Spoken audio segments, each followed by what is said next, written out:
En las llanuras donde el viento de Asia Central mueve las arenas de lo que hoy conocemos como Kazajistán y Uzbekistán, la autoridad de los masajetas se forjaba a través del movimiento constante de sus hordas.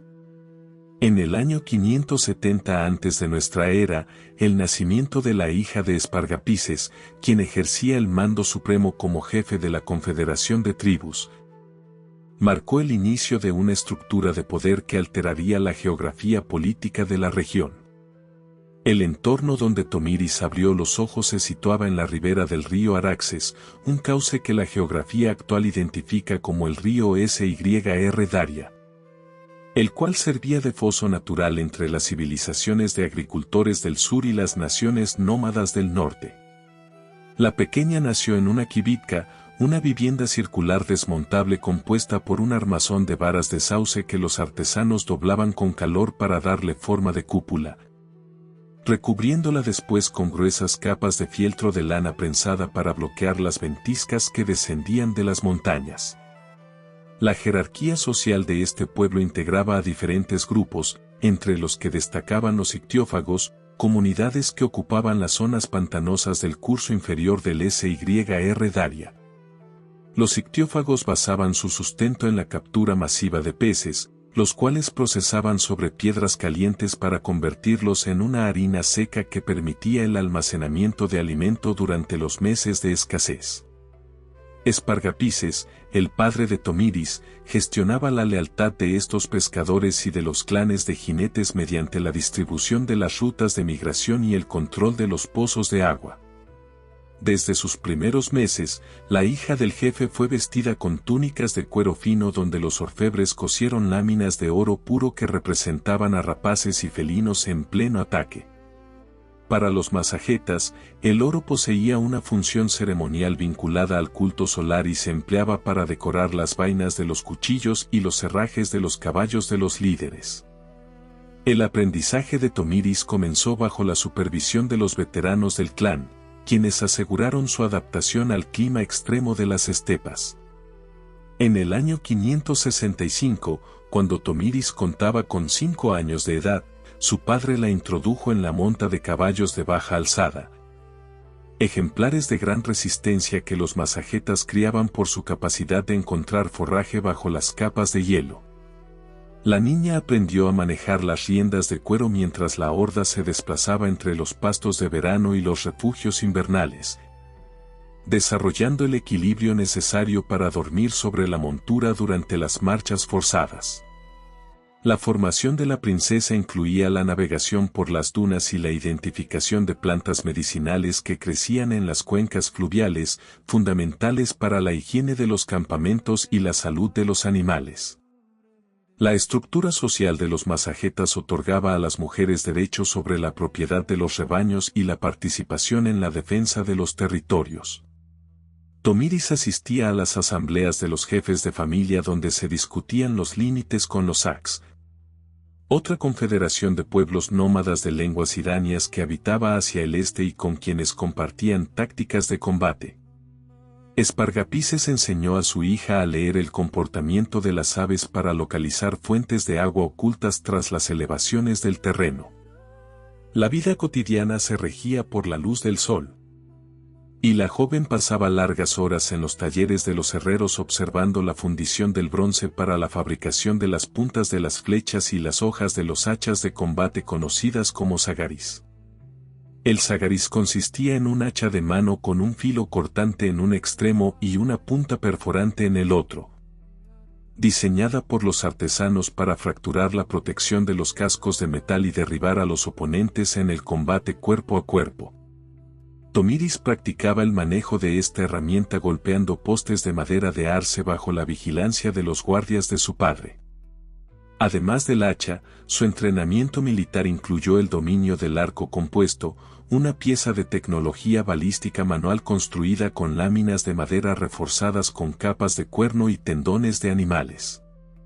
Esta ingeniería permitía que las flechas alcanzaran una velocidad superior a la de los arcos simples de madera, otorgando a los jinetes la capacidad de atacar a los destacamentos de infantería mientras mantenían la movilidad de sus monturas. La logística política de la estepa obligaba a Espargapises a asegurar los pozos estratégicos mediante la vigilancia de jinetes leales a su linaje. Tomiris aprendió a interpretar las señales de humo que se enviaban entre las colinas de vigilancia y a reconocer las huellas de las tribus rivales en el polvo del desierto. Cada movimiento de la Confederación implicaba el transporte de suministros en carromatos pesados tirados por bueyes, donde las mujeres organizaban los talleres de tejido y la producción de lácteos secos. La princesa creció bajo un sol inclemente, rodeada de personas que fabricaban sus propios instrumentos de supervivencia y cuya ley se basaba en la protección absoluta de la soberanía territorial de sus clanes.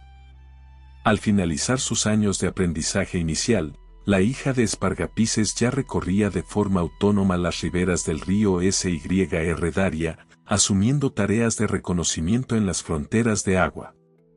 Su integración en las labores de vigilancia y en la toma de decisiones del clan no nació de un cargo nominal, sino de su capacidad demostrada para gestionar los recursos y el mando. La formación recibida en las riberas del Araxes otorgó a Tomiris el conocimiento técnico sobre los materiales de guerra y la geografía de su reino. Estas capacidades permitieron que, al llegar a la madurez, la soberanía de las naciones del norte contara con una dirección capaz de coordinar la defensa frente a los ejércitos que comenzaban a movilizarse desde las satrapías situadas al sur del cauce fluvial. El crecimiento de una joven en las llanuras del norte exigía una resistencia que superaba la simple fuerza física. En el año 560 antes de nuestra era, Tomiris ya participaba activamente en las expediciones de caza que servían como simulacros de combate para los jóvenes masagetas. Estas cacerías se centraban en la persecución de caballos salvajes y asnos montaraces, animales que obligaban a los jinetes a mantener una velocidad constante sobre terrenos irregulares. La hija de Espargapises, el jefe supremo de la Confederación de Clanes, pasaba la mayor parte del día fuera de la protección de las viviendas circulares, aprendiendo a orientarse mediante la posición de las estrellas y el flujo de los vientos dominantes. La formación no se limitaba a la monta, sino que incluía el endurecimiento de la piel y los músculos ante las heladas nocturnas y el calor abrasador del mediodía. El manejo del arco compuesto se convirtió en la base de su destreza militar. Tomiris practicaba el disparo desde la grupa del caballo, coordinando el ritmo del galope con el momento en que soltaba la cuerda. Los instructores del clan le enseñaron a utilizar la aljaba, un estuche de madera y cuero diseñado para transportar y proteger las flechas, colgada de su cinturón de tal forma que pudiera extraer los proyectiles sin desviar la vista del objetivo. Una de las maniobras más complejas que dominó fue el tiro escita, una táctica que consistía en simular una retirada para luego girar el torso sobre el sillín y disparar hacia atrás contra los perseguidores. Este movimiento requería una estabilidad total en las piernas y una confianza absoluta en la montura, permitiendo al guerrero atacar mientras se alejaba del peligro inmediato. En el año 558, la joven princesa comenzó su instrucción en el combate cercano, utilizando el akinaka. El akinaka era un sable corto o daga de doble filo, fabricado en bronce o hierro temprano, con una empuñadura sólida que permitía estocadas rápidas en los huecos de las armaduras. Espargapises supervisaba estas sesiones, donde Tomiris se enfrentaba a otros jóvenes de la nobleza nómada en duelos de práctica. En estas pruebas, los contendientes empleaban protectores de fieltro grueso para evitar lesiones graves, pero las caídas y los golpes formaban parte del aprendizaje obligatorio. La hija del líder demostró una capacidad natural para prever los movimientos del oponente, utilizando su menor peso para ganar velocidad en los giros y golpear los puntos vulnerables del flanco. La supervivencia en la cuenca del río Syr Daria también implicaba el conocimiento de la logística del agua y el forraje. Tomiris aprendió a calcular cuántas jornadas de marcha podía resistir un escuadrón antes de que los caballos necesitaran descanso en un oasis o manantial. El mando de una horda no se basaba solo en la valentía, sino en la administración de los suministros. La joven observaba cómo los criadores de ganado marcaban a los animales con señales de fuego para identificar la propiedad de cada clan y cómo se distribuían las raciones de carne seca y leche agria durante los desplazamientos prolongados. Estas lecciones de intendencia resultaron fundamentales para entender cómo mover grandes masas de guerreros a través de territorios áridos sin sufrir bajas por agotamiento. La vida en la estepa moldeaba un carácter observador. Tomiris pasaba tiempo con los rastreadores, hombres encargados de adelantarse a la horda para detectar la presencia de intrusos. Estos exploradores le enseñaron a distinguir entre el polvo levantado por una manada de animales y el que provocaba una columna de caballería enemiga. También aprendió el lenguaje de las fogatas, donde el número de fuegos y el color del humo servían para comunicar mensajes a larga distancia entre las colinas de vigilancia. Cada detalle, desde la profundidad de una huella en el barro hasta la dirección en que se movían las aves rapaces, aportaba información crucial para la seguridad del campamento de su padre. Además de las armas, la joven fue instruida en las leyes de hospitalidad y en los rituales de paz. Aunque los masajetas eran conocidos por su agresividad en la guerra, mantenían códigos estrictos para los parlamentos entre tribus. Tomiris asistía a las ceremonias donde se intercambiaban copas de metal precioso y se sacrificaban ejemplares de ganado para sellar acuerdos sobre los límites de los pastos. En estos encuentros, la hija de Espargapises comenzó a entender la complejidad de la política esteparia, donde una palabra mal empleada podía desencadenar un conflicto de décadas entre linajes hermanos. La diplomacia era, en muchos sentidos, tan vital como el filo de una quinaca. Al alcanzar la etapa previa a su madurez, la joven ya no era solo la hija del jefe, sino una figura respetada por su capacidad operativa. Su entrenamiento le había otorgado un conocimiento profundo de la geografía y de los materiales que sostenían la vida de su pueblo. Había aprendido que la autoridad se ganaba demostrando la misma resistencia que el más humilde de los jinetes. Este periodo de formación en el corazón de la estepa terminó de forjar la base de lo que sería su soberanía, preparando a Tomiris para los desafíos políticos que surgirían tras la desaparición de los líderes antiguos y la aparición de nuevas amenazas en el horizonte sur de sus tierras fluviales. Hacia el año 554 antes de nuestra era, la estructura de la sociedad masajeta exigía que cada miembro de la familia real demostrara su utilidad mediante un acto de valor fáctico que validara su posición en la jerarquía. Tomiris alcanzó la edad en la que debía abandonar la túnica de la infancia para vestir el equipo de combate completo. Un proceso que implicaba ritos de resistencia y la superación de pruebas físicas en los desiertos cercanos al río Syr Daria. Este paso otorgaba a la mujer el derecho legal de participar en las grandes cacerías y en las expediciones de defensa de las fronteras fluviales.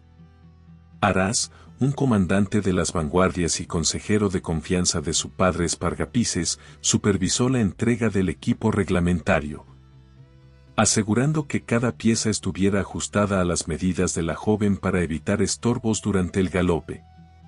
El equipo que recibió Tomiris representaba la tecnología más avanzada de las estepas centrales. Se le hizo entrega de un górito, una funda doble de madera recubierta de cuero repujado, cuero con dibujos tallados en relieve, que permitía cargar tanto el arco compuesto como 50 flechas en un solo compartimento lateral. Esta pieza facilitaba que el jinete tuviera acceso inmediato a sus proyectiles sin soltar las riendas. También se le ajustó un peto de escamas de bronce, una protección para el pecho compuesta por cientos de placas metálicas cosidas sobre una base de lino grueso, diseñadas para que los golpes de lanza resbalaran sin penetrar en el torso. Arás instruyó a la princesa en el mantenimiento de estos materiales, enseñándole a limpiar el metal con grasa animal para evitar que la humedad de las orillas del río provocara la aparición de óxido. La prueba de iniciación consistió en una incursión de largo alcance hacia las tierras altas, donde Tomiris debía localizar y capturar un semental salvaje para incorporarlo a su establo personal. Durante estas jornadas, la joven puso en práctica los conocimientos de orientación adquiridos durante su niñez, prescindiendo de los suministros de la horda principal y basando su sustento en la pesca y la recolección de raíces. El éxito en esta tarea no solo probaba su destreza con el lazo de cuero, sino su capacidad para gestionar el agotamiento y el hambre sin perder la claridad de juicio. Al regresar con el animal, la hija de Espargapises fue reconocida como una guerrera de pleno derecho por los ancianos del clan, quienes marcaron su brazo con un tatuaje ritual de tinta vegetal que representaba la unión de su linaje con las fuerzas de la naturaleza. En el año 552, la princesa consolidó su estatus al formar el núcleo de su propia guardia personal, un escuadrón compuesto por jóvenes de su misma edad que habían superado las mismas pruebas de iniciación. Este grupo de jinetas se encargaba de patrullar los alrededores del campamento real, sirviendo como una fuerza de reacción rápida en caso de ataques de lobos o de pequeñas bandas de ladrones de ganado. Tomiris organizaba maniobras de entrenamiento donde las integrantes del escuadrón debían cruzar brazos de agua del río cargando con todo su equipo de bronce, simulando las condiciones de una retirada forzosa bajo fuego enemigo. La cohesión de este grupo resultó fundamental para el futuro mando de la soberana, ya que estas mujeres se convirtieron en sus comandantes de mayor confianza en los años venideros. La vida de Tomiris en este periodo se alejó definitivamente de las labores domésticas habituales de otras culturas sedentarias. Sus manos desarrollaron callosidades debido al roce constante con las cuerdas de tripa de los arcos y el manejo de los mangos de madera del sagariz, el hacha de combate que ahora colgaba permanentemente de su cinturón. Aras, actuando como mentor militar, le enseñó a leer los mapas de cuero donde se registraban los movimientos de las nubes de polvo en el horizonte, permitiéndole identificar si una columna enemiga portaba infantería pesada o solo caballería ligera. La princesa aprendió que el silencio y la inmovilidad en los cañaverales del SYR Daria eran herramientas de guerra tan poderosas como el acero de sus aquinacas. La integración de Tomiris en el consejo de guerra de su padre se produjo de forma orgánica tras demostrar su capacidad para gestionar crisis menores en la frontera. En una ocasión, su escuadrón localizó a un grupo de exploradores extranjeros que intentaban medir la profundidad del río en un punto estratégico. En lugar de iniciar un combate inmediato, la joven ordenó un movimiento de flanqueo que rodeó a los intrusos, obligándolos a retirarse sin necesidad de gastar flechas, demostrando una economía de recursos que Espargapises valoró positivamente. Esta madurez táctica marcó el final de su etapa de aprendizaje, situándola como una figura central en la administración de la defensa de los masagetas frente a las crecientes presiones de los pueblos situados al sur. Al finalizar este proceso de maduración, la guerrera poseía un conocimiento detallado de la resistencia de cada uno de los materiales que componían su arsenal y de la geografía de los vados, puntos poco profundos de un río que permiten el cruce a pie o a caballo, de su territorio. Tomiris ya no era solo la hija del jefe supremo, sino una líder con autoridad propia, validada por sus actos y por la lealtad de sus compañeras de armas. Su figura comenzó a ganar relevancia en los cantos de los poetas nómadas, quienes resaltaban su firmeza y su capacidad para liderar las cargas de caballería con la misma determinación que los jefes más experimentados de la hueste masageta. Las llanuras que rodeaban el curso medio del río SYR Daria presenciaron un cambio en la estructura de poder en el año 548 antes de nuestra era.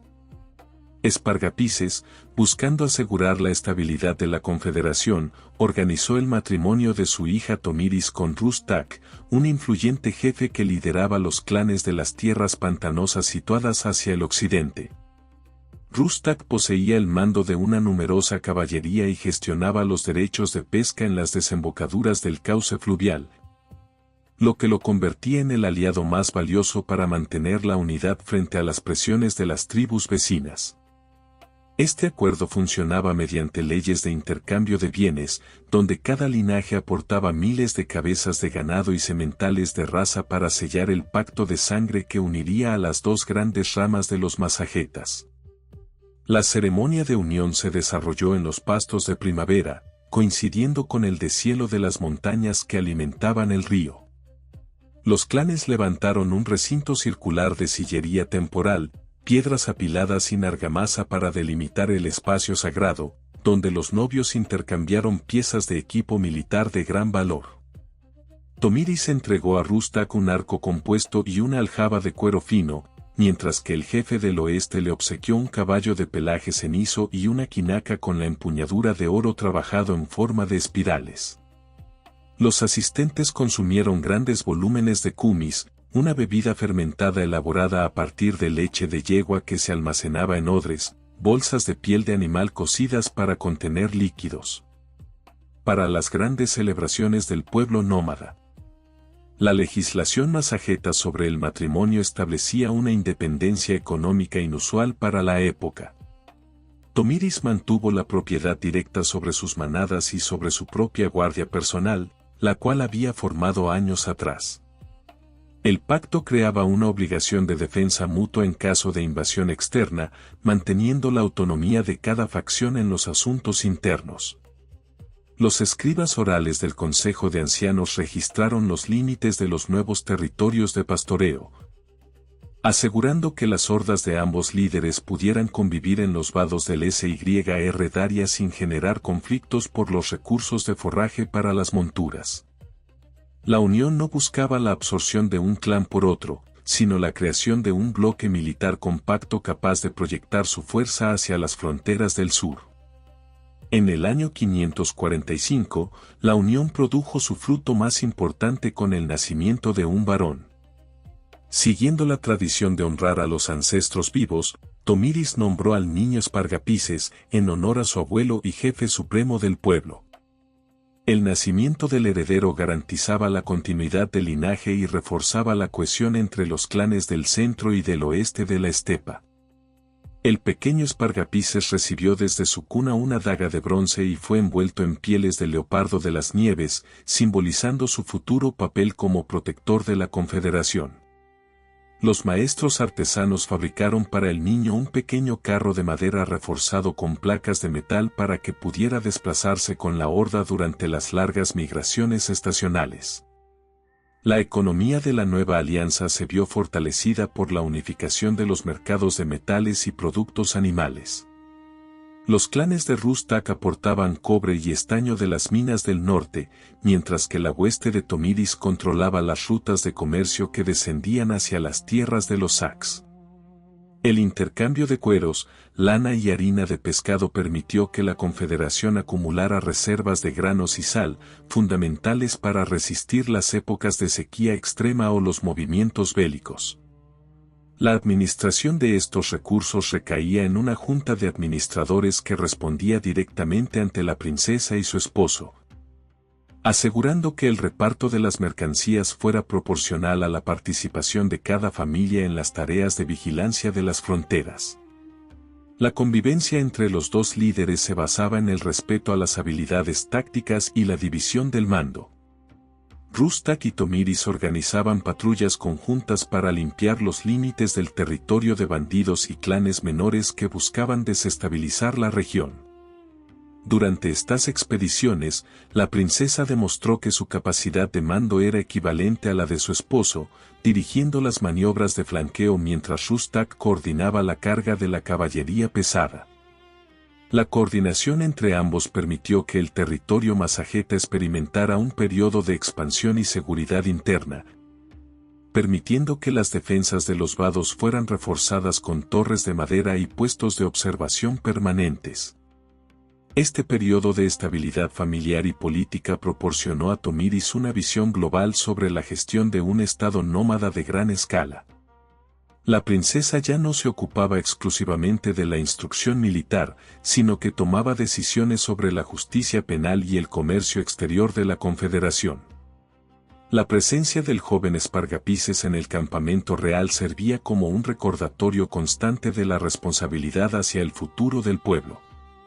La alianza de los clanes, consolidada por el matrimonio y el nacimiento del heredero, creó una estructura de poder sólida que, años después, serviría de base para la resistencia total ante cualquier amenaza que intentara alterar la soberanía de las tierras situadas al norte del río que hoy conocemos como Syr Daria.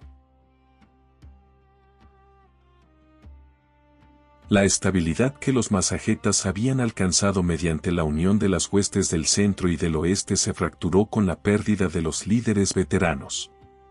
En el año 541 antes de nuestra era, falleció Espargapises, el padre de Tomiris y arquitecto de la Federación de Tribus, dejando un vacío en el mando supremo que puso a prueba la lealtad de los clanes periféricos. Poco tiempo después, la tragedia se duplicó con la desaparición física de Rustak, el esposo de Tomiris y jefe de los grupos de las tierras bajas, debido a unas fiebres contraídas durante una campaña de vigilancia en los pantanos del delta. Estos sucesos situaron a Tomiris en una posición de vulnerabilidad política, ya que las leyes de la estepa, aunque permitían el liderazgo femenino, exigían una demostración inmediata de autoridad para evitar que los jefes menores buscaran la fragmentación del territorio. El primer desafío para la soberana surgió de Arpax, un jefe de un clan guerrero del norte que poseía una numerosa caballería y que cuestionó el derecho de una viuda a dirigir los movimientos de la horda. Arpax alegaba que el mando militar debía recaer en un varón capaz de montar en la vanguardia sin las cargas de la regencia de un niño pequeño. Ante esta amenaza de insurrección, Tomiris convocó una dieta, término que designaba a la gran asamblea de los líderes de todos los linajes vinculados por pactos de sangre. La reunión se celebró en un espacio abierto donde los jefes clavaron sus lanzas en el suelo para indicar su disposición al diálogo. La reina, acompañada por su guardia personal de jinetas, compareció ante el consejo vistiendo sus arreos de combate y portando el sagariz de oro que había pertenecido a su padre. La resolución del conflicto no se produjo mediante el uso de la palabra, sino a través del cumplimiento estricto de los ritos funerarios y la demostración de recursos. Tomiris ordenó la construcción de un gran kurgan para los restos de Espargapises y Rustak.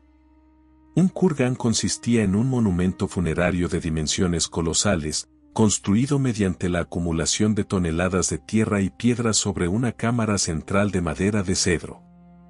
La reina supervisó la excavación del foso y la disposición de las ofrendas, que incluyeron los caballos preferidos de los difuntos y piezas de vajilla de oro.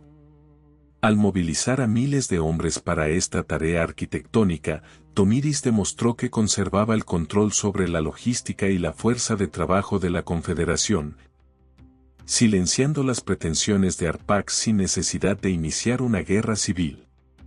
En el año 536, tras finalizar el periodo de luto oficial y consolidar su mando, la reina implementó una reforma en el sistema de justicia de los masagetas. Estableció que las disputas por los derechos de agua y pastoreo se resolvieran ante un tribunal de jueces itinerantes que respondían directamente ante ella, eliminando la capacidad de los jefes locales para iniciar conflictos privados. Esta centralización del poder administrativo permitió que los recursos se destinaran a la mejora de los puestos de vigilancia en la frontera sur.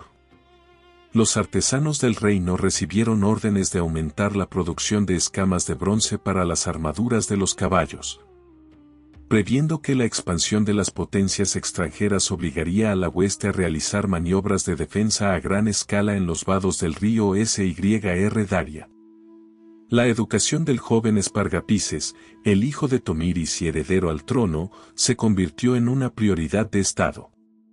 La reina integró al niño en las sesiones del consejo, obligándolo a escuchar los informes de los rastreadores y a entender la contabilidad de los graneros de reserva.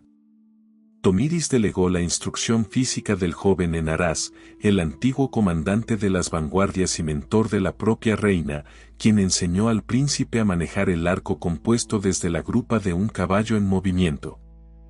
La presencia constante del heredero junto a su madre servía como un recordatorio visual de la continuidad del linaje, calmando las ambiciones de aquellos que esperaban una ruptura en la sucesión para reclamar la soberanía de los clanes del oeste. La economía de los masagetas bajo el mando único de Tomiris se orientó hacia la autarquía, un sistema donde el pueblo buscaba abastecerse con sus propios recursos para no depender del comercio con las satrapías. Provincias gobernadas por delegados de imperios extranjeros, del sur. Se fomentó la cría de camellos bactrianos, animales de 2 jorobas capaces de transportar grandes cargas a través de los arenales con un consumo mínimo de agua. Estos animales permitieron que las caravanas de suministros militares se desplazaran con mayor rapidez entre los campamentos estacionales, asegurando que ninguna frontera quedara desatendida durante los meses de calor intenso. La administración de la reina se caracterizó por una vigilancia constante sobre los depósitos de sal y carne seca, elementos vitales para mantener a la hueste lista para el combate en cualquier época del año. Al finalizar este periodo de consolidación, Tomiris ya no era vista simplemente como la viuda de un jefe, sino como la soberana absoluta de la estepa. Su capacidad para manejar la muerte de sus pilares familiares y transformarla en una reafirmación de su poder arquitectónico y político le otorgó una legitimidad indiscutible. Los clanes que antes dudaban de su firmeza ahora enviaban sus tributos de cuero y metales a su campamento central, reconociendo que la sillería invisible de su autoridad era tan sólida como los muros de las ciudades de piedra que comenzaban a caer bajo el avance persa en otras partes del mundo conocido. La reina aguardaba en su trono de fieltro, consciente de que la verdadera prueba para su pueblo no vendría de las traiciones internas, sino de los ejércitos que ya asolaban las tierras fronterizas. Mientras la soberana masajeta consolidaba la gestión de sus clanes y reforzaba la vigilancia de los vados, una fuerza militar sin precedentes comenzó a desplazarse desde las tierras del suroeste. El responsable de este movimiento era Ciro el Grande, el fundador del Imperio Aqueménida, una dinastía de gobernantes persas que logró unificar bajo un solo mando gran parte de los territorios de Oriente Medio y Asia Menor.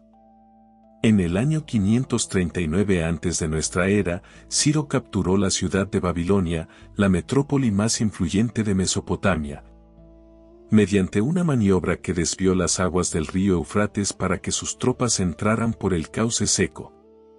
Esta victoria transformó a los persas en la potencia dominante de la región, otorgándoles el control sobre los suministros de grano y las rutas comerciales que conectaban el mar Mediterráneo con las llanuras centrales. La expansión del imperio se basaba en una administración centralizada y en un ejército profesional de gran capacidad operativa.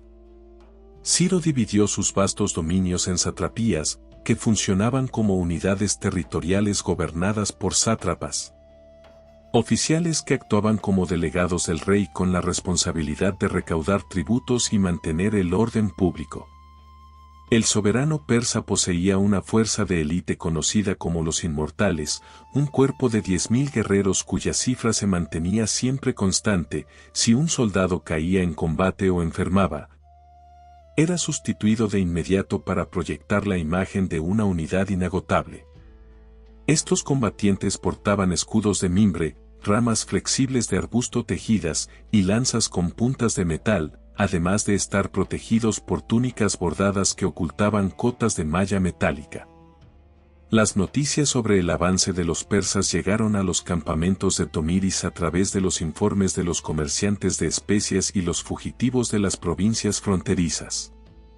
Los exploradores informaron a la reina sobre la construcción de nuevas calzadas reales, caminos pavimentados diseñados por los ingenieros de Ciro para facilitar el desplazamiento rápido de los mensajeros y las columnas de suministros. La soberana comprendió que la paz de la estepa se encontraba amenazada por una maquinaria de guerra que ya había devorado a los imperios de los medos y los lidios. Tomiris ordenó que las patrullas de caballería que vigilaban el río Syr Daria aumentaran su frecuencia de paso. asegurando que cada movimiento en la orilla opuesta fuera registrado por los rastreadores de su guardia personal. En el año 530, Ciro decidió que la frontera norte de su imperio no estaría segura mientras las naciones nómadas situadas más allá del cauce fluvial permanecieran fuera de su jurisdicción. El monarca persa veía en los masagetas una fuente constante de inestabilidad y un obstáculo para su ambición de alcanzar los límites del mundo conocido. Los preparativos logísticos para la campaña incluyeron la movilización de miles de carromatos cargados de armamento y la leva, el reclutamiento obligatorio de soldados, en todas las provincias del imperio. Ciro desplazó hacia el noreste a sus artesanos más hábiles, encargándoles la fabricación de máquinas de asedio y barcazas de madera para cruzar las corrientes de agua que protegían el territorio de Tomiris. La estrategia de los aqueménidas no se limitaba a la confrontación directa en el campo de batalla, sino que empleaba la diplomacia como una herramienta de absorción territorial. Ciro prefería que los pueblos se sometieran voluntariamente a cambio de mantener cierta autonomía administrativa bajo la supervisión de un sátrapa. Sin embargo, los masagetas poseían una cultura de soberanía absoluta que chocaba directamente con las pretensiones imperiales de los persas. Tomiris, informada por sus consejeros sobre el destino de otros reyes que habían aceptado las condiciones de Ciro, decidió que la confederación de clanes no entregaría sus pastos ni sus pozos de agua mediante tratados de vasallaje. La reina mandó reforzar los depósitos de forraje en el interior de la estepa, preparándose para una guerra de resistencia donde la movilidad de sus jinetes sería su principal defensa. La presencia de los persas cerca del río Syr Daria alteró el equilibrio económico de la región. El comercio de metales y cuero se detuvo, y los clanes masagetas comenzaron a desplazar sus manadas hacia las zonas más áridas para evitar que el ganado cayera en manos de las vanguardias enemigas. Tomiris supervisó personalmente la distribución de las armas entre los nuevos reclutas, asegurando que cada jinete contara con un arco compuesto y suficientes flechas con puntas de bronce. La reina sabía que se enfrentaba a un líder que nunca había conocido la derrota y que contaba con los recursos de medio mundo para financiar su expedición.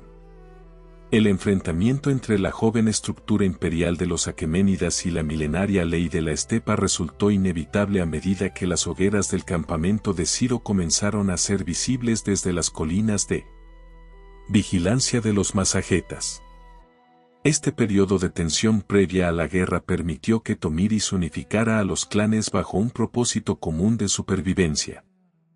La soberana utilizó la amenaza externa para silenciar las últimas voces de disidencia interna, recordándoles a los jefes de las tribus que el Imperio del Sur no buscaba aliados, sino súbditos. La sombra de los aqueménidas se proyectó sobre las aguas del río que los masagetas consideraban sagrado, marcando el inicio de una crisis que obligaría a Tomiris a emplear cada lección de mando y cada táctica de guerra que había aprendido desde su infancia. La reina aguardaba en las riberas del norte, analizando los informes de sus espías y preparando la respuesta legal y militar que daría a las pretensiones del hombre que se hacía llamar el rey de las cuatro esquinas del mundo. El polvo levantado por una columna de jinetes extranjeros en la orilla sur del río Syr Daria anunció el inicio de una contienda que comenzó con el intercambio de palabras y sellos de cera. En el año 531 antes de nuestra era, el monarca persa Ciro el Grande finalizó sus campañas en el oeste y dirigió su atención hacia el territorio de los masagetas, utilizando la diplomacia como un instrumento de asedio silencioso. El soberano envió una delegación compuesta por mensajeros reales y administradores de su corte, quienes cruzaron las fronteras de agua portando regalos que incluían túnicas teñidas con púrpura de Tiro y copas de metal precioso. Harpagus, un alto mando militar persa y consejero principal de Ciro, coordinó el envío de estas embajadas con el objetivo de proponer una alianza matrimonial entre el rey de reyes y la soberana de los clanes nómadas. El mensaje que portaban los delegados resultaba claro en su forma, pero ocultaba una intención jurídica de anexión territorial. Ciro solicitaba la mano de Tomiris, ofreciéndole integrarse en la estructura de poder del imperio más extenso de la época a cambio de su sumisión formal. En la cultura aqueménida, el matrimonio de un conquistador con una reina extranjera funcionaba como un mecanismo de legitimación para absorber provincias enteras sin necesidad de movilizar a la infantería pesada. Los mensajeros presentaron sus credenciales ante el consejo de los masagetas, desplegando tapices de lana fina y piezas de joyería que representaban la riqueza de las satrapías de Media y Lidia. Tomiris recibió a los enviados en su campamento central, sentada sobre fieltros de lana y rodeada por su guardia personal de jinetas, escuchando las promesas de paz y prosperidad que acompañaban a la propuesta de boda. La soberana masajeta analizó la oferta con la cautela de quien conoce las leyes de la guerra y los límites de la hospitalidad. Tomiris comprendió de inmediato que Ciro buscaba la posesión de sus tierras y la obediencia de sus clanes. Su interés se centraba en la soberanía de las estepas y no en el afecto hacia su persona. La reina convocó a sus comandantes veteranos y a los jefes de las familias ictiófagas, las comunidades de pescadores que habitaban las orillas del río, para discutir la respuesta. Los jefes de la estepa veían en el matrimonio una trampa administrativa que convertiría a sus guerreros en súbditos obligados a pagar tributo en talentos de oro. Un talento representaba una unidad de medida de peso equivalente a unos 36 kilogramos de metal, una suma que los masagetas preferían invertir en el forjado de sus propios aquinacas y puntas de flecha. En el año 530, la reina entregó su contestación oficial a los embajadores de Ciro, utilizando un lenguaje que evitaba las ambigüedades diplomáticas de los reinos del sur. Tomiris comunicó al soberano persa que conocía sus verdaderas intenciones y que el matrimonio no representaba un camino para la paz, sino una herramienta para el cautiverio. La reina aconsejó a Ciro que desistiera de sus pretensiones y que se contentara con gobernar sobre sus propios dominios, permitiendo que los masagetas continuaran su existencia bajo sus propias leyes. Esta respuesta constituyó un acto de soberanía radical, ya que desafiaba la voluntad del hombre que había doblegado a las ciudades más antiguas de Mesopotamia.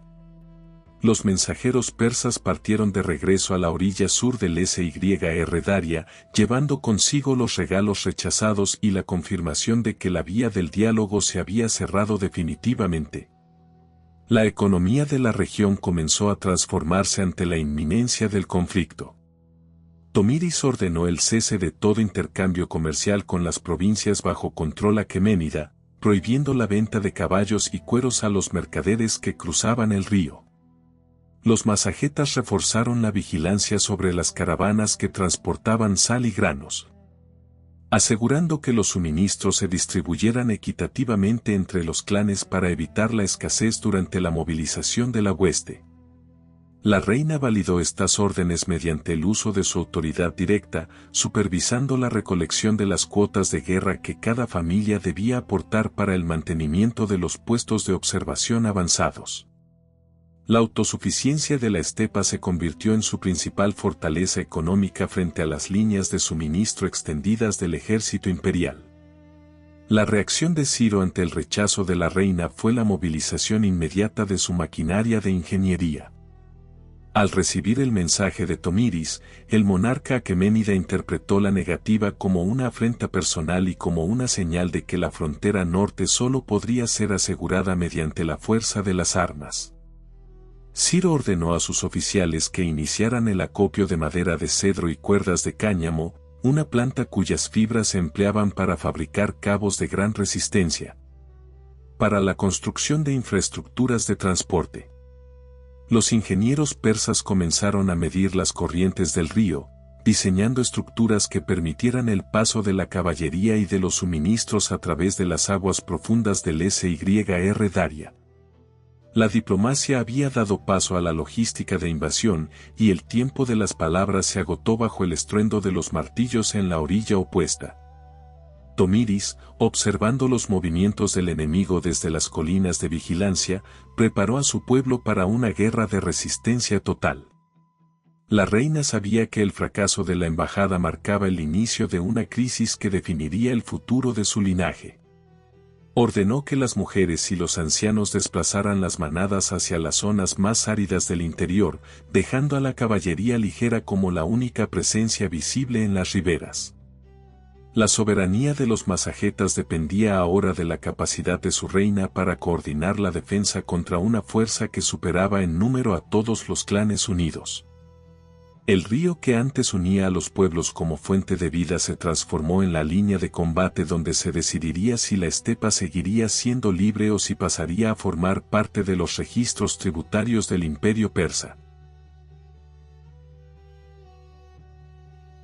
Las aguas del río Syr Daria, que durante generaciones funcionaron como el límite soberano de los masagetas, se transformaron en el escenario de una obra de ingeniería militar de escala monumental en el año 530 antes de nuestra era.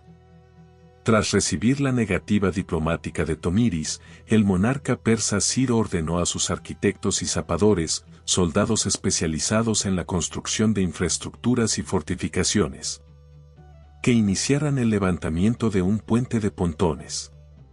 Los pontones consistían en grandes barcazas de madera con fondos planos, diseñadas para flotar de manera estable mientras soportaban el peso de las tropas. Estas embarcaciones se alinearon de forma transversal a la corriente del río, sujetándose unas a otras mediante maromas de cáñamo, una fibra vegetal extremadamente resistente que los operarios trenzaban para soportar la tensión constante del flujo de agua. La construcción requería un suministro constante de materiales que las caravanas transportaban desde las satrapías del sur. Vigas de madera de cedro, conocidas por su durabilidad y resistencia a la pudrición, servían como base para el entablado por donde debían desfilar los carros de guerra y la caballería pesada. Los carpinteros persas utilizaban pernos de bronce, clavos metálicos de gran tamaño y grosor, para fijar las planchas de madera a la estructura de las barcas, asegurando que el camino flotante no se desintegrara bajo el golpeteo de los cascos de los caballos. Sobre algunas de estas barcazas, los ingenieros levantaron torres de madera protegidas con cueros húmedos para evitar que las flechas incendiarias de los nómadas prendieran fuego a la infraestructura. Desde estas posiciones elevadas, los arqueros imperiales vigilaban la orilla norte, tratando de detectar cualquier movimiento entre los cañaverales. Desde las colinas de observación, Tomiris analizaba el avance de las obras con una mezcla de cautela y pragmatismo militar. La soberana comprendía que la maquinaria técnica del imperio aqueménida era capaz de superar cualquier obstáculo físico, pero también detectaba el agotamiento logístico que suponía mantener a miles de hombres trabajando en las riberas. En el año 529, la reina decidió enviar a un heraldo, un mensajero oficial con estatus de protección diplomática, para entregar una propuesta que buscaba evitar un desgaste inútil antes del enfrentamiento definitivo. El mensaje de Tomiris sugería que Ciro detuviera el laborioso proceso de construcción. La reina ofreció retirar a su hueste a una distancia de 3 jornadas de marcha de la orilla norte, permitiendo que los persas cruzaran el río sin oposición. Como alternativa, propuso que el ejército de Ciro se retirara a la misma distancia hacia el sur para que los masagetas realizaran el cruce y la batalla se librara en territorio persa. Ciro convocó de inmediato a su consejo de generales para evaluar las opciones presentadas por la reina masageta. La mayoría de los mandos militares persas, acostumbrados a la cautela estratégica, sugirieron aceptar la propuesta de Tomiris que permitía a los masagetas cruzar al sur. Los generales argumentaban que combatir con el río a sus espaldas representaba un riesgo innecesario y que era preferible atraer a los nómadas a un terreno donde la infantería pesada persa tuviera ventaja. Sin embargo, en la reunión intervino Creso, el antiguo rey de Lidia que ahora servía como consejero personal y cautivo de honor de Ciro tras haber perdido su propio reino años antes frente a las armas persas. Creso defendió una postura opuesta, advirtiendo que permitir que un enemigo extranjero entrara en los dominios del imperio sería una señal de debilidad que dañaría el prestigio del rey de reyes. El antiguo monarca lidio sugirió a Ciro que aceptara el ofrecimiento de Tomiris de retirarse 3 jornadas hacia el interior de la estepa. Creso propuso que el ejército aqueménida cruzara el río y avanzara hacia el territorio masageta, pero no para un combate frontal inmediato, sino para ejecutar una maniobra de distracción basada en las debilidades culturales del enemigo. Según su visión, los nómadas, acostumbrados a una vida de privaciones, no podrían resistir la tentación de un campamento lleno de lujos y alimentos exóticos. Ciro, influenciado por la experiencia de Creso en la gestión de conflictos territoriales, decidió desestimar la opinión de sus generales y optó por cruzar el Syr Daria para llevar la guerra al corazón de las tierras de Tomiris. Los martillos y las hachas intensificaron su ritmo para finalizar el entablado del puente antes de que el nivel del agua subiera por el deshielo primaveral.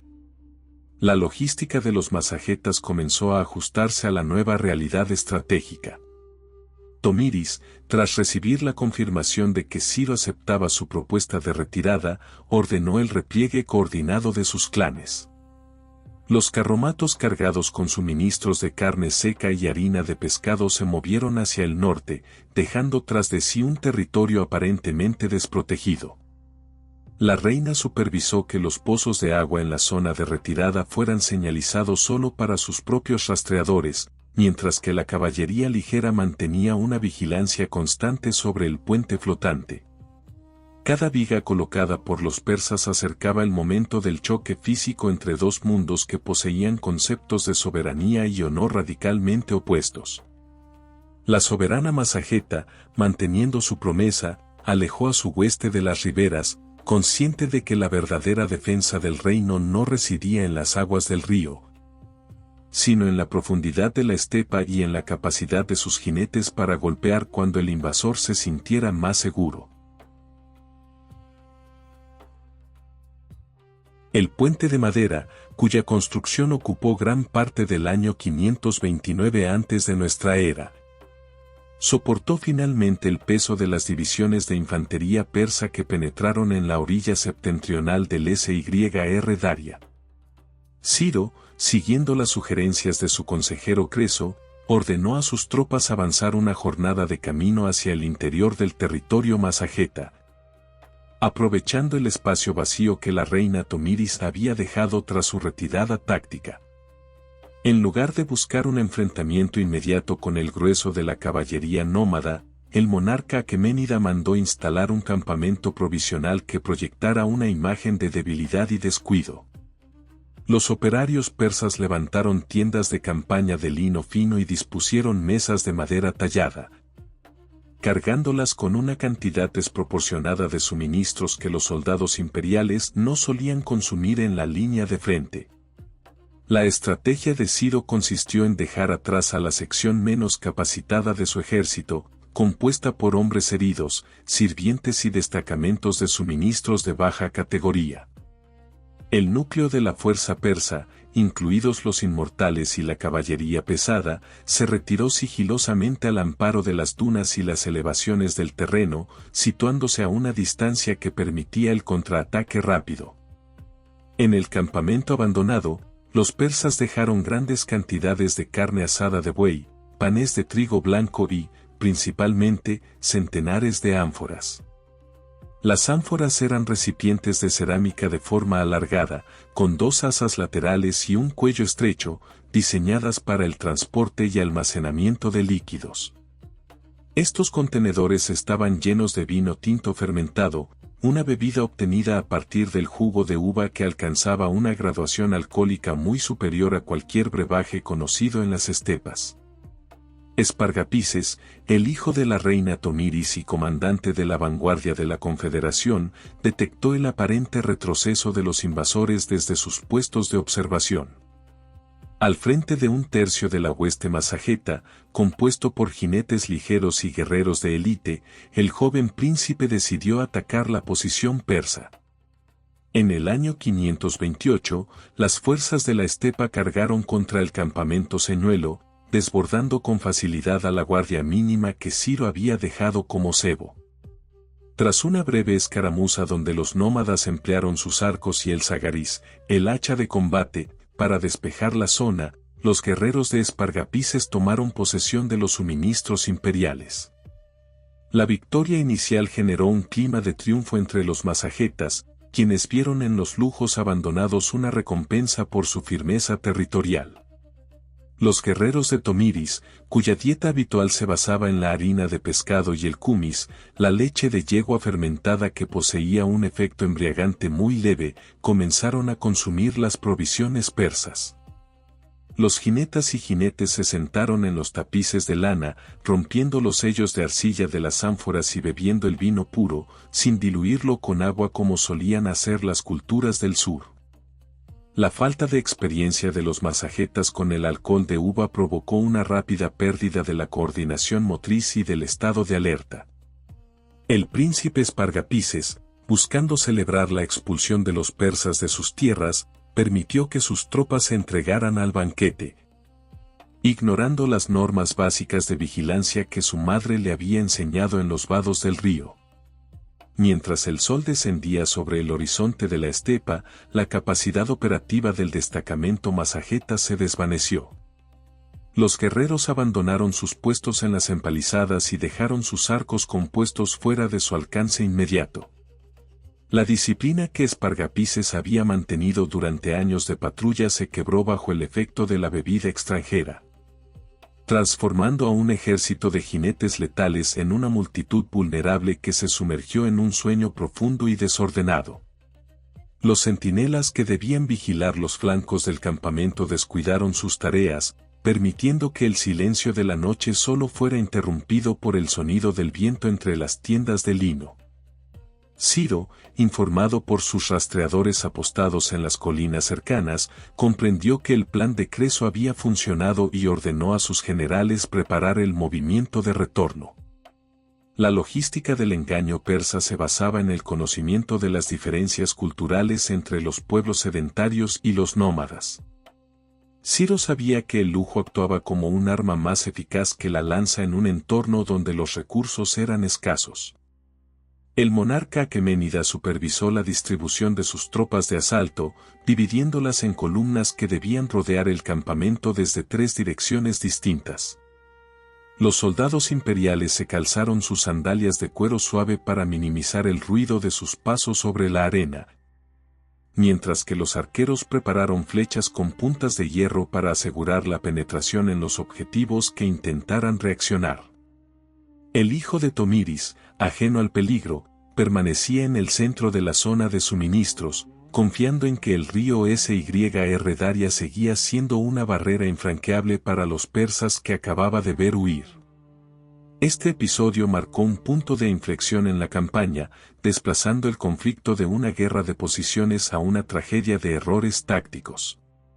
La abundancia dejada por los persas no funcionó como un gesto de paz, sino como un elemento de desestabilización que anuló la principal ventaja de los masagetas, su movilidad y vigilancia constante.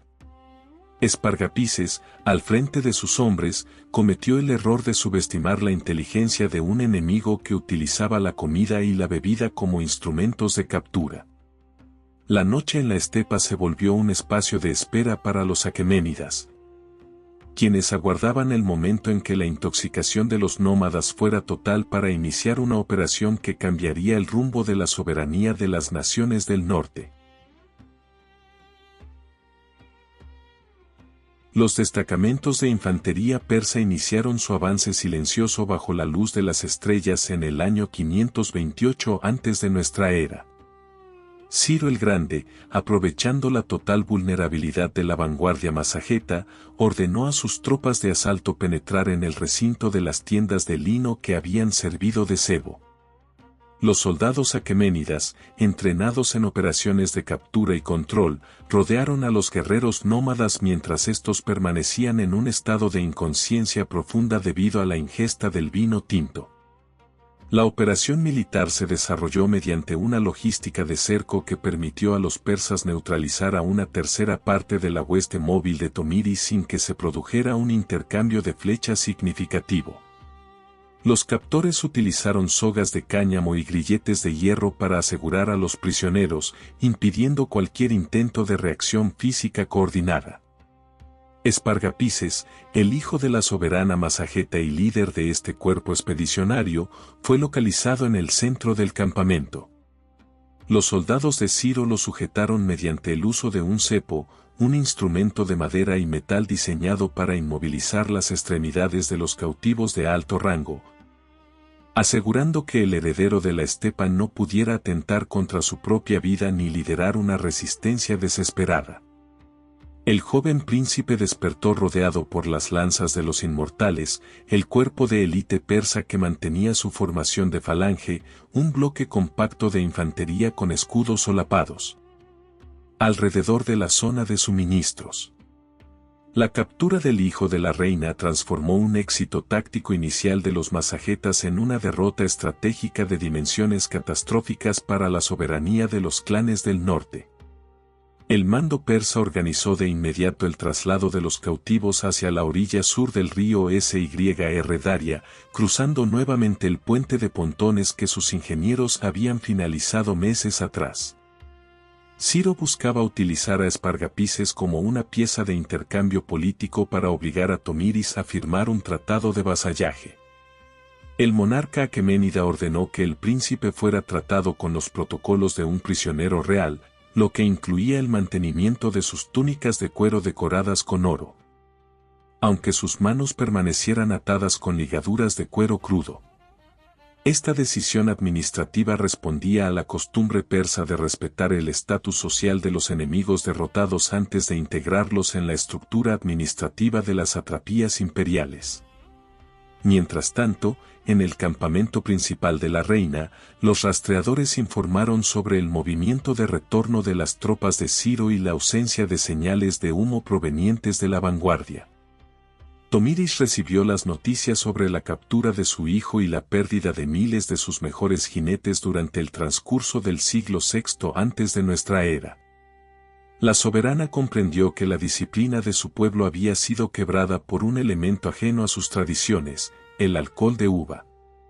La reina convocó a los jefes de las familias restantes para evaluar la situación, analizando cómo la logística del engaño persa había logrado lo que las armas no pudieron en las escaramuzas previas. La pérdida de Espargapises no solo afectaba al linaje real, sino que mermaba la capacidad de mando de la Confederación en un momento crítico de la invasión. El cautiverio de Espargapises generó una crisis de autoridad entre los clanes masagetas. Algunos líderes sugirieron el pago de un rescate en talentos de oro y cabezas de ganado para asegurar el regreso del príncipe. Sin embargo, Tomiris sabía que Ciro no buscaba riquezas materiales, sino la rendición total de las tierras situadas al norte del río. La reina ordenó que se detuvieran las deliberaciones sobre el rescate y mandó preparar a la hueste completa para una movilización general. Los armeros del clan incrementaron la producción de puntas de flecha de bronce con 3 filos, una variante diseñada para causar heridas que la medicina de campo de los persas no podía tratar con facilidad. La soberana supervisó la entrega de estos suministros, asegurando que cada familia aportara guerreros equipados con petrales, corazas de cuero reforzado que cubrían el pecho del caballo, para resistir las cargas de la infantería pesada aqueménida. El príncipe Masageta, encerrado en una tienda de campaña bajo la vigilancia constante de los oficiales de Ciro, enfrentó la presión psicológica de la derrota. Espargapises solicitó una audiencia con el monarca persa, pidiendo que se le liberara de sus ligaduras para poder hablar con dignidad. Ciro, confiando en que el joven había aceptado su destino como súbdito del imperio, accedió a la petición. Sin embargo, el concepto de honor de los nómadas no permitía que un heredero al trono viviera bajo la sombra de la esclavitud o sirviera como instrumento de chantaje contra su propio pueblo. Al verse libre de los grilletes, Espargapises tomó una decisión definitiva que alteraría los planes diplomáticos de los persas y transformaría el conflicto en una guerra de exterminio personal. Este suceso eliminó cualquier posibilidad de solución negociada entre los dos poderes. La captura y el posterior desenlace del destino del hijo de la reina eliminaron los frenos de la prudencia militar de Tomiris. La soberana Masajeta dejó de buscar la expulsión de los invasores para centrarse en la destrucción física del hombre que había orquestado la caída de su heredero. La logística de la guerra se volvió absoluta y la reina ordenó que se sacrificaran los caballos más veloces en los altares del sol para invocar la fuerza necesaria en la batalla venidera. La captura de Espargapises en el SYR Daria se convirtió en el motor de una venganza que marcaría el final del reinado del soberano más poderoso de la dinastía aqueménida. El silencio que siguió a la noticia de la muerte de Espargapises en el campamento real de los masagetas marcó el inicio de una transformación en la naturaleza del conflicto. En el año 528 antes de nuestra era, la soberana Tomiris recibió la confirmación de que su hijo, el heredero de la estirpe y comandante de la vanguardia, había preferido el filo de su propio Aquinaca a la vida bajo la custodia de los persas. La reina no convocó a los jefes para un duelo ritual de lamentaciones, en su lugar, ordenó la comparecencia de los heraldos que aún permanecían en la frontera. La pérdida del príncipe eliminó cualquier posibilidad de negociación territorial. La soberana Masajeta redactó una última comunicación dirigida a Ciro el Grande, empleando un tono que abandonaba la diplomacia para centrarse en la condena moral y el desafío absoluto. En este mensaje, Tomiris calificó al monarca aqueménida como un glotón de sangre. Un término que los traductores persas debieron explicar a su rey como una referencia a la insaciable ambición de conquista que caracterizaba sus campañas. La reina exigió en el documento que Ciro abandonara de inmediato las tierras del norte y devolviera los restos de Espargapises a su pueblo. La advertencia final de la carta contenía una promesa solemne validada por la deidad suprema de los nómadas, el sol. Tomiris juró por esta fuerza celestial que, si el soberano persa no se retiraba, ella misma se encargaría de saciar su sed de sangre. Una frase que los masagetas consideraban un compromiso ineludible de exterminio del enemigo. Este juramento se realizó frente a un odre de cuero, un recipiente hecho de piel de animal curtida que se utilizaba habitualmente para transportar líquidos, pero que en esta ocasión permanecía vacío como símbolo de la tarea que la reina se disponía a ejecutar. En el año 527, la Confederación de Clanes inició un proceso de movilización total que no conocía precedentes en las crónicas de la estepa. Tomiris ordenó que cada familia, sin importar su rango o riqueza, aportara guerreros al ejército central. El reclutamiento se extendió incluso a los ancianos y a las mujeres que habitualmente se ocupaban de la logística de los carromatos. La reina encargó a Arás, el general veterano que había servido a su padre y que ahora actuaba como su principal estratega, la organización de los suministros de armamento.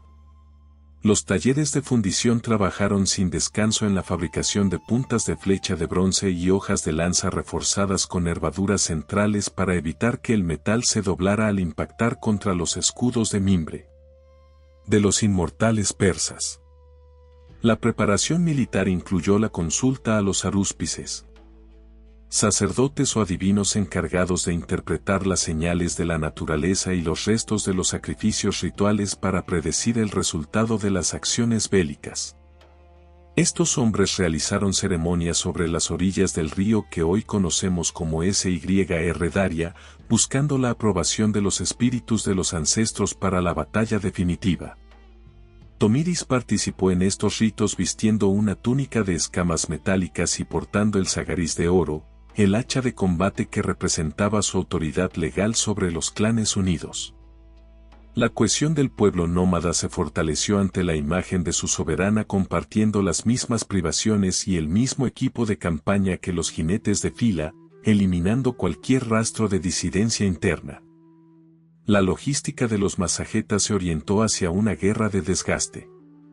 La reina ordenó la construcción de miles de flechas adicionales, asegurando que cada jinete portara 2 carcaj. Estuches de cuero diseñados para contener los proyectiles de forma que pudieran extraerse rápidamente durante el galope. Se distribuyeron raciones de carne seca y harina de pescado procesada por los ictiófagos, permitiendo que la hueste pudiera operar durante semanas sin necesidad de cazar o depender de suministros externos que pudieran ser interceptados por los exploradores aqueménidas. Tomiris supervisó la distribución de estos recursos, validando la entrega de cada lote de grano y sal mediante sellos de arcilla que portaban el símbolo de la Confederación. La respuesta de Ciro ante el ultimátum fue el silencio y la aceleración de sus maniobras de cerco. El monarca persa, confiando en la superioridad numérica de su infantería pesada y en el prestigio de sus victorias anteriores en Babilonia y Lidia, interpretó las palabras de la reina como el arrebato de una madre desesperada. Ciro ordenó a sus sátrapas que enviaran más destacamentos de caballería desde las provincias orientales del imperio, buscando rodear a los masagetas en un terreno donde la movilidad de los nómadas quedara limitada por las elevaciones del terreno. Sin embargo, el monarca aqueménida no comprendió que el juramento de Tomiris había transformado a cada miembro de la hueste en un guerrero dispuesto a la aniquilación total antes que a la rendición. El escenario para el enfrentamiento final quedó definido por la voluntad de una reina que había perdido su único vínculo con el futuro dinástico. En las riberas del norte del Syr Daria, la hueste masageta aguardaba la señal de ataque, manteniendo una disciplina que superaba las tácticas habituales de las incursiones esteparias. Tomiris se sitúa al frente de su guardia personal de jinetas, analizando el despliegue de las falanges persas en la distancia. La soberanía de las naciones libres del norte dependía ahora de la ejecución de una venganza que había sido sellada bajo la luz del sol y que prometía inundar las arenas de la estepa con la sangre de aquellos que habían osado profanar las leyes de la hospitalidad y la familia. El encuentro definitivo entre las fuerzas del imperio aqueménida y la hueste de los masagetas se produjo en una llanura abierta situada a varias jornadas de marcha de las orillas del río Syr Daria. En el año 529 antes de nuestra era, las dos potencias militares más significativas de la región desplegaron sus líneas de combate en un terreno donde la visibilidad permitía observar el movimiento de las banderas y los estandartes desde grandes distancias. Ciro el Grande organizó a sus tropas siguiendo la estructura clásica persa. En el centro situó a los Esparavara, soldados de infantería protegidos por grandes escudos de mimbre, tejido de ramas flexibles de arbusto, que medían casi 1,5 metros de altura y servían como una muralla móvil contra los proyectiles. Detrás de esta barrera se colocaron los arqueros y los lanceros, mientras que en los flancos, o extremos laterales, se posicionó la caballería pesada y los carros de guerra equipados con cuchillas en los ejes de las ruedas. Tomiris dispuso a su ejército en una formación de media luna invertida, colocando el peso de su fuerza en las alas para envolver al enemigo. La reina masageta ordenó que los jinetes ligeros se situaran en la vanguardia, portando cada uno sus 2 carcajes llenos de flechas con puntas de bronce de 3 filos. En el año 528, la soberana dio la señal de ataque levantando su sagariz de oro, el hacha de combate que brillaba bajo la luz del mediodía. El primer acto de la batalla consistió en un intercambio masivo de proyectiles que oscureció la visión del terreno. Los arcos compuestos de los masagetas, fabricados con capas de madera y tendones unidos por pegamento de vejiga de pez, permitían lanzar flechas con una tensión que superaba los 60 kilogramos de fuerza, logrando que los proyectiles impactaran contra los escudos persas con una energía capaz de astillar la madera y atravesar el cuero endurecido. Los arqueros de Tomiris empleaban el anillo de pulgar, una pequeña pieza de hueso o metal ajustada al dedo pulgar que facilitaba una liberación rápida y limpia de la cuerda del arco.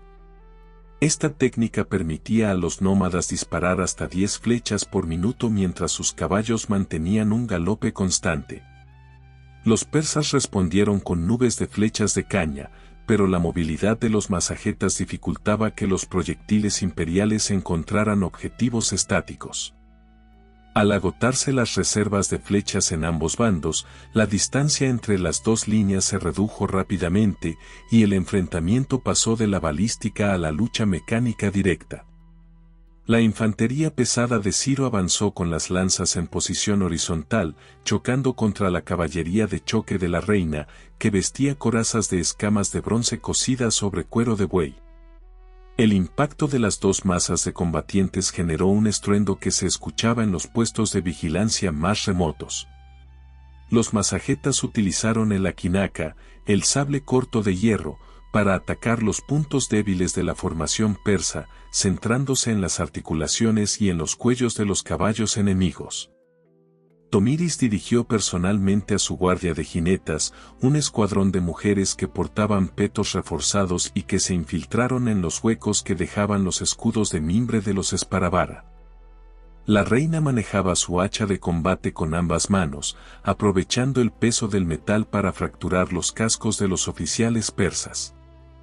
La lucha se volvió un ejercicio de resistencia física pura, donde el calor y el polvo dificultaban la coordinación de las órdenes mediante trompetas o señales visuales.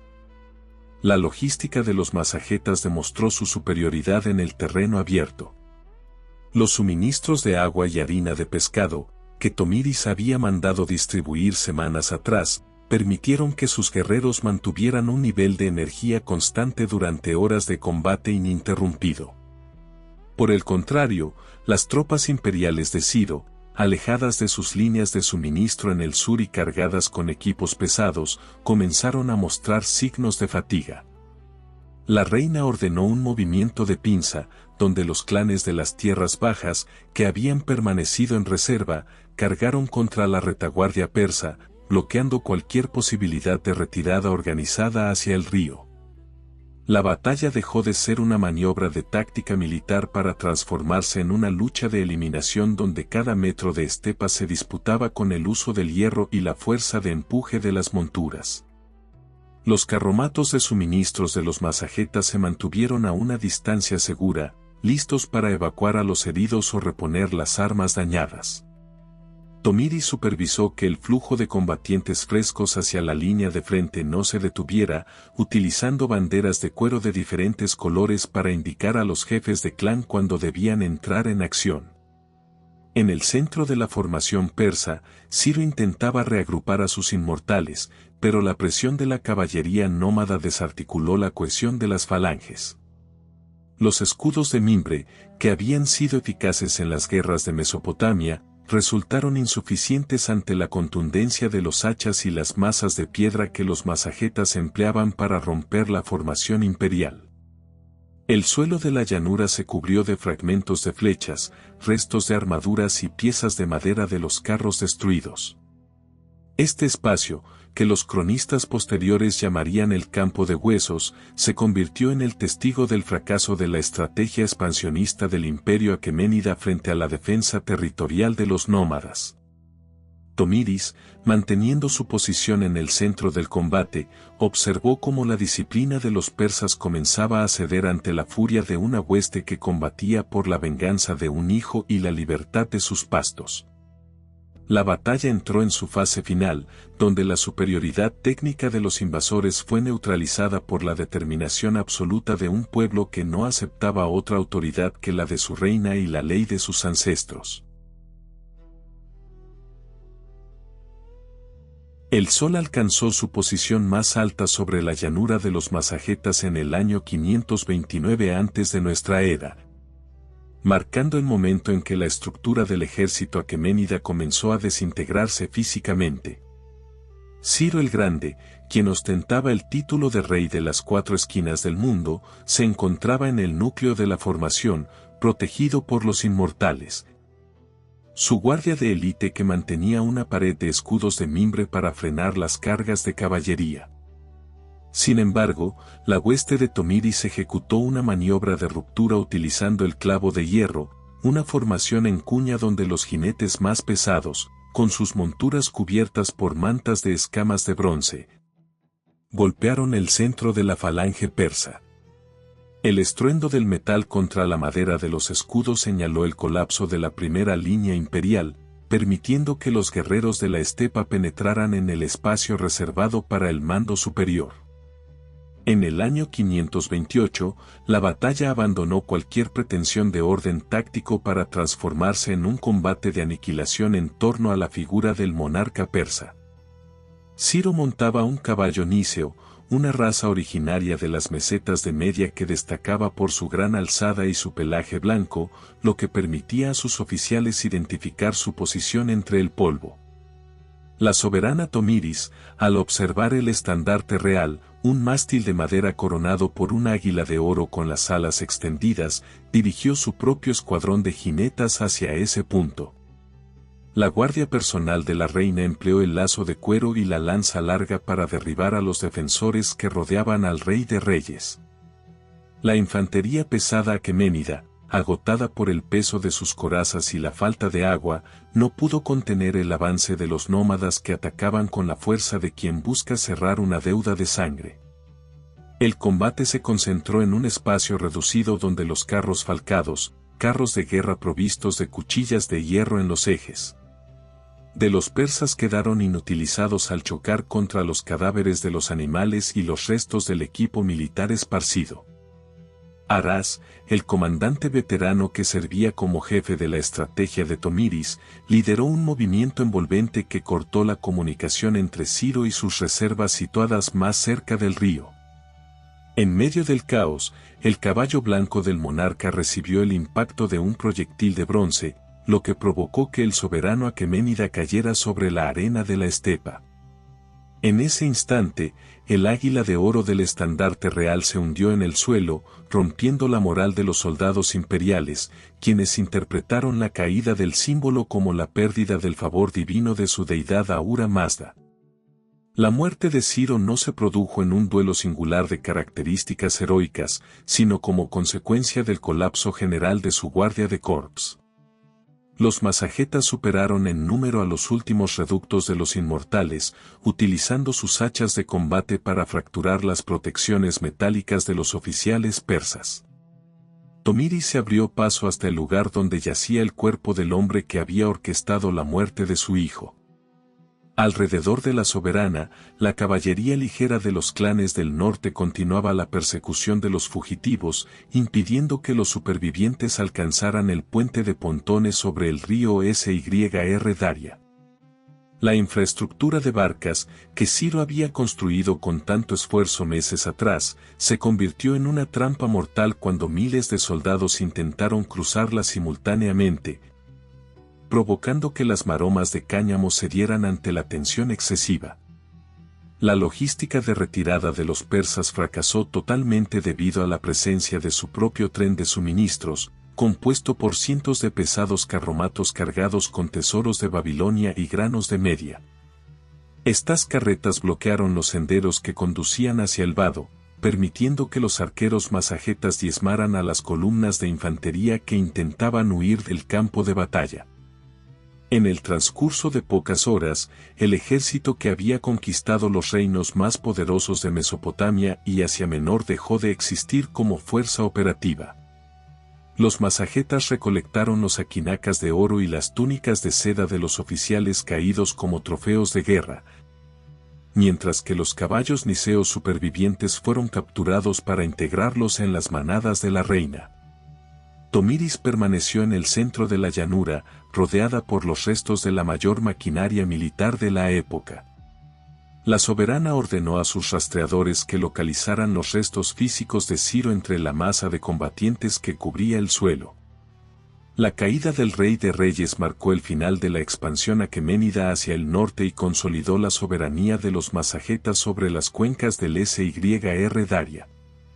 La reina, cumpliendo su promesa, se preparó para el acto final de su venganza, un rito que cerraría el ciclo de violencia iniciado por la propuesta de matrimonio y el engaño del vino. El hombre que había gobernado sobre millones de súbditos y que se consideraba el amo del mundo conocido, terminó su trayectoria vital en una tierra que no pudo comprender ni doblegar. Bajo la mirada de una madre que transformó su dolor en el motor de la destrucción del imperio más grande de su tiempo.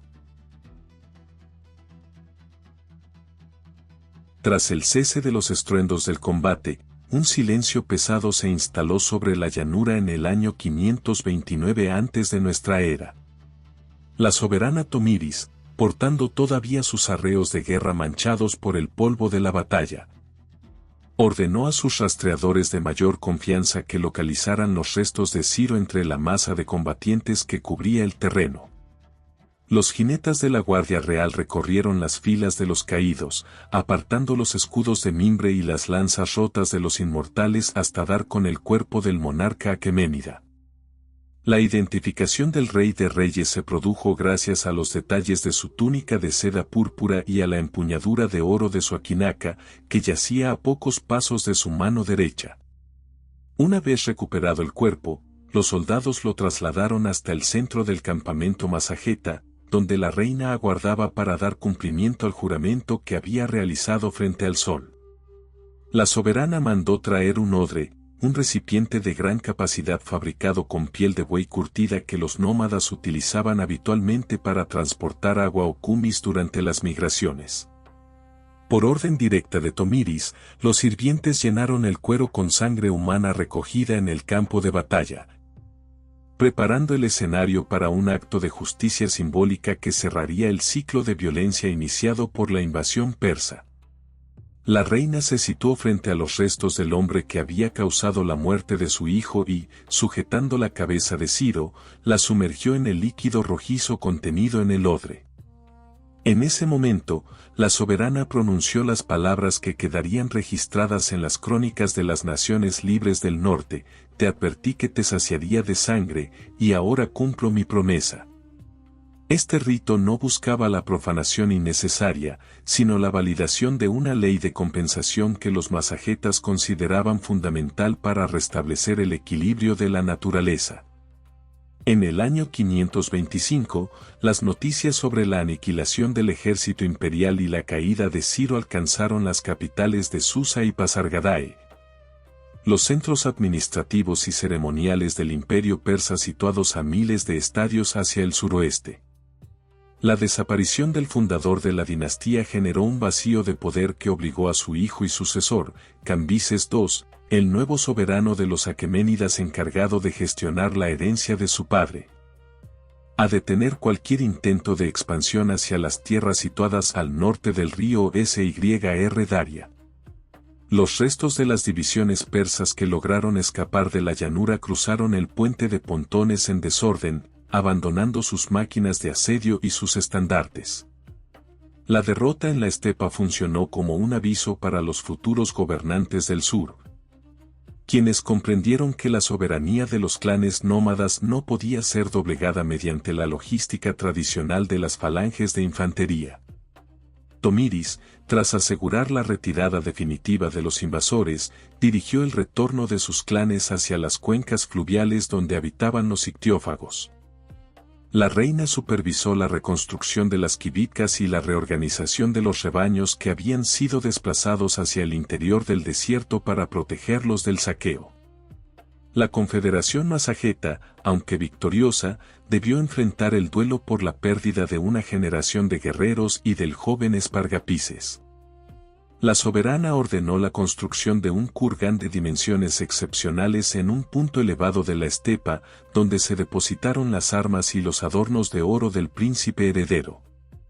Este monumento funerario, compuesto por capas de piedra y tierra apisonada, sirvió como un hito geográfico y un recordatorio permanente del precio que el pueblo pagó por mantener su independencia frente al imperio más poderoso del siglo VI.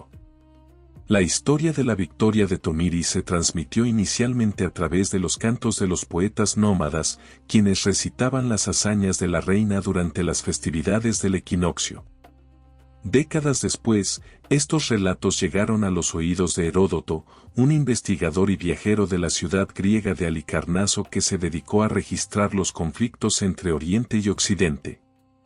Gracias a su labor de recopilación de testimonios de mercaderes y soldados, la figura de la soberana Masajeta entró en los anales de la historia escrita, transformándose en un símbolo de la resistencia de los pueblos de las estepas centrales.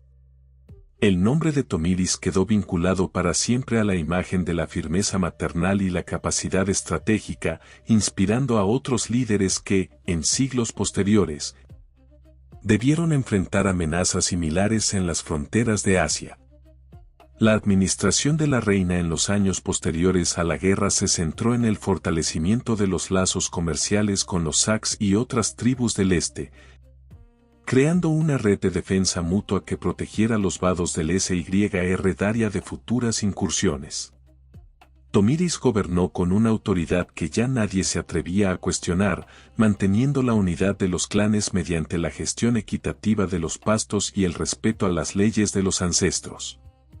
Su legado no se midió en ciudades de piedra o en templos monumentales, sino en la preservación de una forma de vida basada en la movilidad y el respeto a la tierra. La soberana de los Masajetas terminó sus días en la estepa que la vio nacer, dejando tras de sí un pueblo que recordaba su nombre cada vez que el sol se ponía sobre las aguas del río que ella defendió con el acero y la voluntad.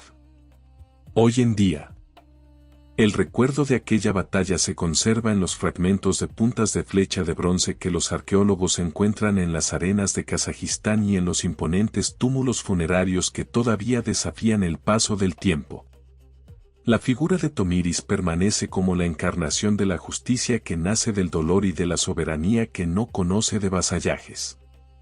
La historia de la mujer que detuvo al conquistador de Babilonia y que cumplió su juramento de sangre sigue siendo un testimonio de que, en la inmensidad de las llanuras del norte, la libertad de los pueblos posee un valor superior a todas las coronas de oro de los imperios del sur.